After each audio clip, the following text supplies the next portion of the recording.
കർഷകരുടെ ജീവിതവും ഉപജീവനവും മെച്ചപ്പെടുത്തുന്നതിനുള്ള 14,235 കോടി രൂപയുടെ 7 സുപ്രധാന പദ്ധതികൾക്കാണ് കേന്ദ്ര മന്ത്രിസഭ അംഗീകാരം നൽകിയത്.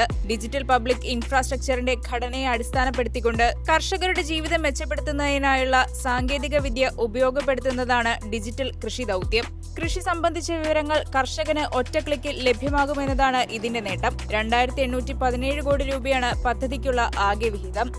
കർഷക രജിസ്ട്രി, ഗ്രാമങ്ങളിലെ ഭൂമിയുടെ ഭൂപട രജിസ്ട്രി, കൃഷി ഇറക്കിയതിന്റെ രജിസ്ട്രി എന്നിവ ഉൾപ്പെട്ടിട്ടുള്ള കൃഷി സ്റ്റാക്ക്, ജിയോസ്പേഷ്യൽ ഡാറ്റ, വരൾച്ച, വെള്ളപ്പൊക്ക നിരീക്ഷണം, കാലാവസ്ഥ ഉപഗ്രഹ ഡാറ്റ, ഭൂഗർഭജലം, ജലലഭ്യത ഡാറ്റ, കൃഷി വിളവെടുപ്പിനും ഇൻഷുറൻസിനുമായി മോഡലിംഗ് എന്നിവ ഉൾപ്പെട്ടിട്ടുള്ള കൃഷി ഡിസിഷൻ സപ്പോർട്ട് സിസ്റ്റം എന്നിങ്ങനെ 2 അടിസ്ഥാന സ്തംഭങ്ങളാണ് ദൗത്യത്തിനുള്ളത്.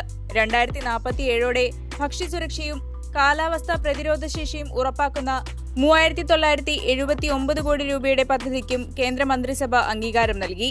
ഗവേഷണം, വിദ്യാഭ്യാസം, സസ്യ ജനിതക വിഭവങ്ങളുടെ പരിപാലനം, ഭക്ഷ്യ കാലിത്തീറ്റ വിളകളുടെ ജനിതക പുരോഗതി എന്നിങ്ങനെ 6 സ്തംഭങ്ങളാണ് പദ്ധതിക്ക് കീഴിലുള്ളത്. കാർഷിക വിദ്യാർത്ഥികളെയും ഗവേഷകരെയും നിലവിലെ വെല്ലുവിളികൾ നേരിടുന്നതിന് സജ്ജമാക്കുന്നതിനായി 2,291 കോടി രൂപയാണ് വകയിരുത്തിയത്. കാർഷിക വിദ്യാഭ്യാസവും മാനേജ്മെന്റും സാമൂഹിക ശാസ്ത്രങ്ങളും ശക്തമാക്കാൻ ലക്ഷ്യമിട്ടുള്ളതാണ് പദ്ധതി. കന്നുകാലി, ക്ഷീരകൃഷിയിൽ നിന്നുള്ള കർഷകരുടെ വരുമാനം വർദ്ധിപ്പിക്കുന്നതിനായുള്ള 1,702 കോടി രൂപയുടെ പദ്ധതിയും പ്രഖ്യാപിച്ചു. കർഷകരുടെ സമഗ്ര വളർച്ച ലക്ഷ്യമിട്ടുള്ളതാണ് പദ്ധതികളെന്ന് കേന്ദ്രമന്ത്രി അശ്വിനി വൈഷ്ണവ് പറഞ്ഞു.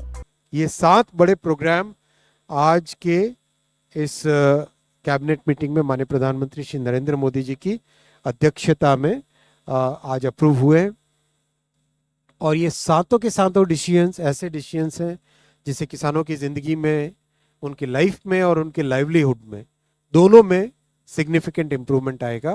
कैसे बेटर साइंटिफिक इनपुट्स मिले, बेटर रिसोर्स मैनेजमेंट हो, क्लाइमेट रेजिलियंस और साथ ही साथ एक ओवरऑल बिगर पिक्चर कैसे लिया जाए जिससे कि कंप्लीट किसानों की जिंदगी में एक ओवरऑल इम्प्रूवमेंट है.